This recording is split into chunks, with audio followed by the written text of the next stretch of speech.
yang mendasari bikin travel ETC itu ada dua alasan besar sebenarnya. Pertama, kita melihat bahwa traveling itu sudah bukan lagi jadi semacam kebutuhan untuk sekedar refreshing terus udah selesai gitu. Tapi traveling itu sudah menjadi semacam kayak wadah untuk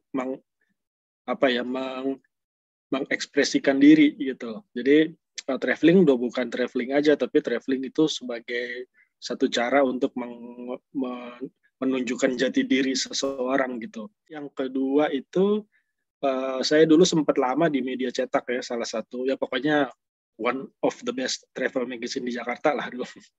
Dan saat itu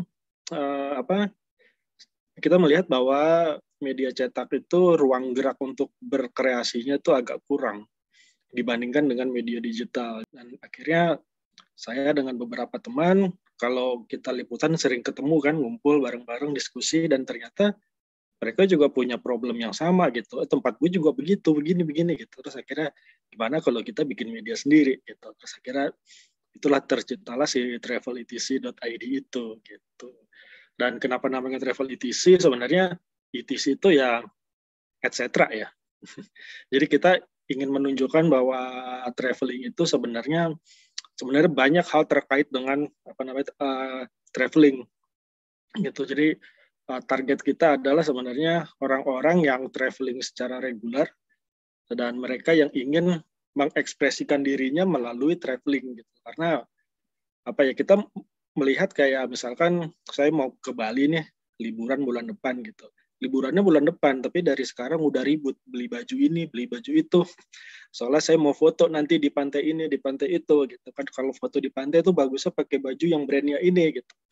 Jadi kita melihat bahwa traveling itu juga berkaitan dengan gaya gitu ya, dengan penampilan. Maka dari itu kita menyebut travel ETC itu bukan sekedar travel media, tapi stylish travel media gitu.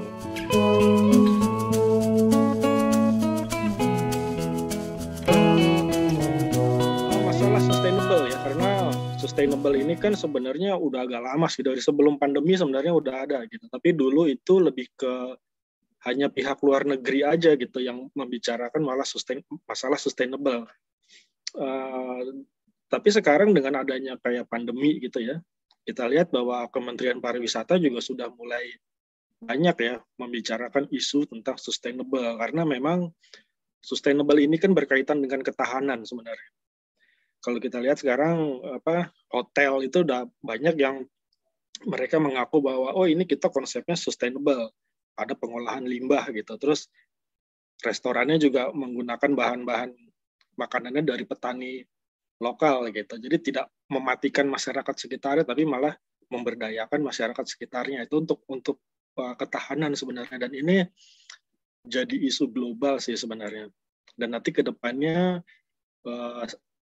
kita juga di Travel ETC melihat ini akan jadi salah satu isu utama dalam pariwisata ya, sustainable. Dan kedua tuh wellness ini dibantu juga sama pandemi sebenarnya. Jadi sebelum pandemi sebenarnya wellness tourism udah cukup marak ya, tapi kebanyakan hanya turis-turis bule gitu. Jadi mereka jauh-jauh datang ke Bali cuman buat yoga di Ubud gitu kan. Orang-orang kita masih belum memikirkan yang seperti itu, tapi ketika sudah pandemi baru kita mikir wellness tourism gitu. Jadi ada sekarang banyak teman-teman yang jalan-jalan gitu keluar kota hanya untuk coba kuliner lokal, rempah-rempahnya gitu, minuman tradisional itu kan bagian dari wellness juga sebenarnya.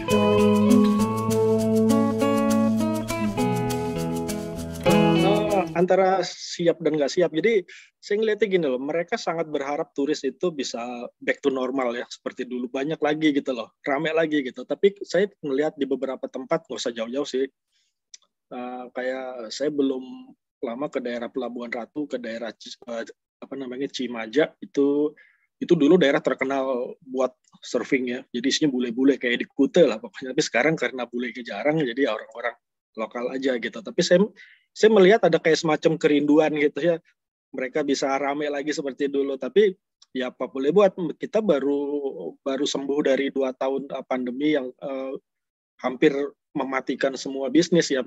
Jadi kayak restoran gitu, mungkin mereka sangat berharap balik ramai lagi seperti dulu, tapi ya karyawannya mungkin cuma 2 atau 3 orang gitu loh. Jadi untuk layanannya masih sangat terbatas gitu. Tapi mereka siap ya. Saya sih khawatirnya gini, karena beberapa destinasi wisata kita itu kan kadang-kadang karena kita 2 tahun sempat agak vakum ya, jadi ya udah nanti kayak kejar setoran aja gitu kan, pokoknya datang aja dulu, ramein aja dulu gitu tanpa memperhatikan aspek-aspek keselamatan, misalkan kenyamanan gitu kan. Saya sih khawatirnya itu gitu.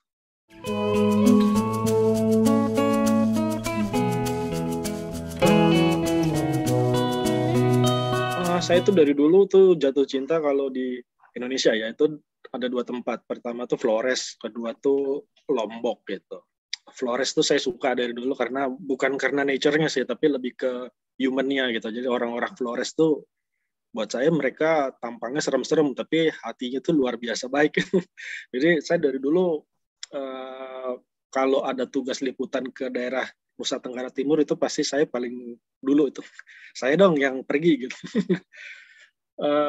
Kedua itu sebenarnya Lombok ya, tapi Lombok itu saya lebih ke daerah Lombok Utara sama daerah Gili. Kalau Lombok Selatan sih dengan adanya Mandalika sebenarnya saya jadi agak kurang interest sih sebenarnya. Jadi gini, karena saya melihat Lombok itu kan kayak Bali 30 tahun yang lalu gitu loh, yang masih natural gitu kan. Nah sekarang udah jadi Mandalika, saya tahu persis sih Mandalika tuh lokasinya ada di mana gitu. Saya melihatnya pantai yang dulunya natural kok sekarang di beton ya. Jadi saya kurang interest aja gitu.